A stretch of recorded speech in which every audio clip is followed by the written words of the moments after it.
Dogs do some pretty goofy things, like my own. You've probably come across a video of a dog doing something naughty and looking up at its owner with a guilty look. Are these dogs really feeling remorse for their actions, or are they just responding to their owner's scolding? Let's take a look. It's time to get a little more specific and scientific.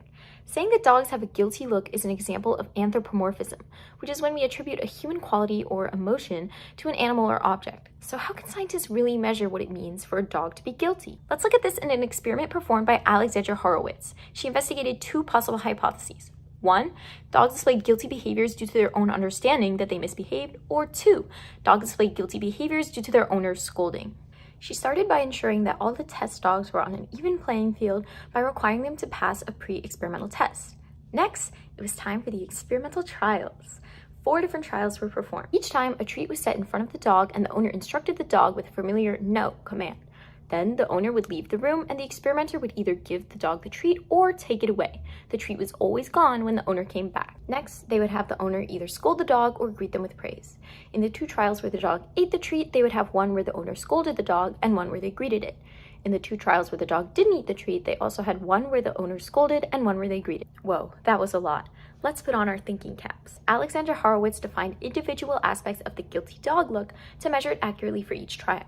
These associated behaviors included things like avoiding eye contact, moving away from their owner, having their head or ears down, and more. Da-da-da, the results are in.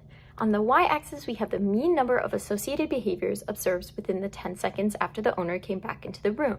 The first and second bars represent the 2 trials in which the dogs were scolded and the 2 trials in which the dogs were greeted with praise, regardless of whether or not they ate the treat. As you can see, there is no overlap between the arrow bars, indicating a statistically significant difference in between their behavior when they were scolded versus when they were greeted. On the 3rd and 4th bars, we have the 2 trials where they ate the treat and the 2 trials where they did not, regardless of whether or not they were scolded or greeted. The error bars overlap, so there is no statistical difference. Whoa, what does that really mean? It means the owner's scolding prompted the dog's guilty looks, not the dog realizing it did something wrong. Let's look at the ultimate explanation for this behavior. In animal behavior, this means the evolutionary advantage, which connects back to dogs' ancestors, wolves. Wolves live in packs and are social animals, so they have an innate desire to be included.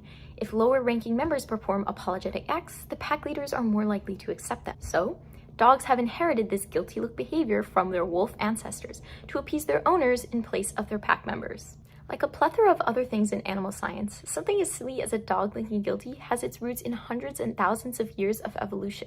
This experiment teaches us to be wary of anthropomorphism, as it overlooks the unique set of thoughts, behaviors, and understanding that each animal has. That's the beauty of animal science, getting to explore what makes every animal special. Okay, so dogs don't really feel guilt. What's the big deal? Like I mentioned before, it's important that we don't automatically assume that emotions felt by us humans translate to animal behavior. And studying this behavior in dogs teaches us valuable lessons on domestication, evolution, human and animal interactions, and more. As a dog owner myself, understanding my dog's emotions and reactions is important to giving them the best care that I can. And later, as I work to become a vet, advances in animal behavior are going to give me the tools I need to best treat my patients.